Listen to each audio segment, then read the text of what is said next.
Does sugar really cause diabetes? The truth you haven't heard. You've probably heard this one your whole life. If you eat too much sugar, you'll get diabetes. It's said with confidence like it's some kind of nutritional law. But what if I told you that's not the full story? Let's clear it up once and for all.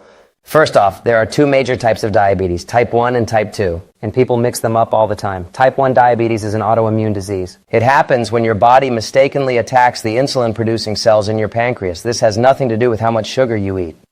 You can live on vegetables and still develop type 1 diabetes. It's genetic, not dietary. So the sugar causes diabetes myth doesn't even apply here.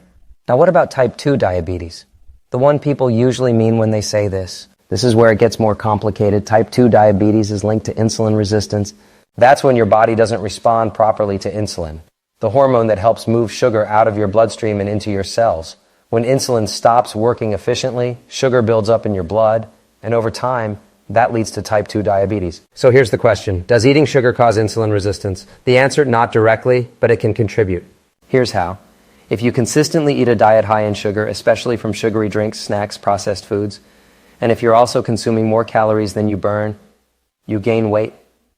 Over time, this weight gain, especially around the belly, increases your chances of developing insulin resistance. So technically, it's not just sugar, it's the overall pattern. Poor diet, lack of movement, weight gain, and genetics all add up. But here's where it gets interesting and kind of ironic. It's not just bad sugar that breaks down into glucose in your body. All carbohydrates, even whole grains, fruits, and veggies, get broken down into sugar. So that healthy brown rice or oatmeal you had this morning, still turns into sugar in your bloodstream. The real difference is speed and quantity. Refined sugar spikes your blood sugar faster. Whole foods with fiber slow that spike down. But either way, your body still sees sugar, so cutting out candy doesn't automatically protect you. And eating clean carbs doesn't mean you're safe either if your overall diet and lifestyle are out of balance. And here's another twist.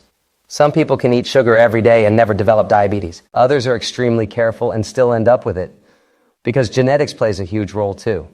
Let's pause and summarize. Sugar alone doesn't cause diabetes. Type 1 is autoimmune, not diet-related. Type 2 is about insulin resistance, often linked to weight gain and lifestyle.